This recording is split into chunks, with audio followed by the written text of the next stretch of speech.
All right, so here we have some more Cambria on the floor, surprisingly. So a lot of people always ask, what it can be used for. So this is another great application. This is all Cambria on all the risers and the treads. What's cool about Cambria is not only can it be used on the floor, but we have different sheens that you can get. So every single design that we do comes in both this glossy sheen and also a matte finish. In terms of our collections, especially what we're showcasing here, we've got 4 different types of textures that you can really experience here at the Cambria Gallery showroom in Buckhead. We have our polished, or gloss is what we like to say, finish, and then we have our matte finish. We also have cool new product that came out, designs that came out in November called the Inverness Collection.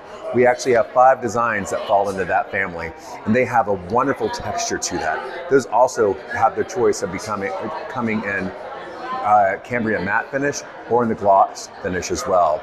Then our final finish that we have here for you to see and experience is our Leobridge Satin Ridge finish, which looks a lot like stone.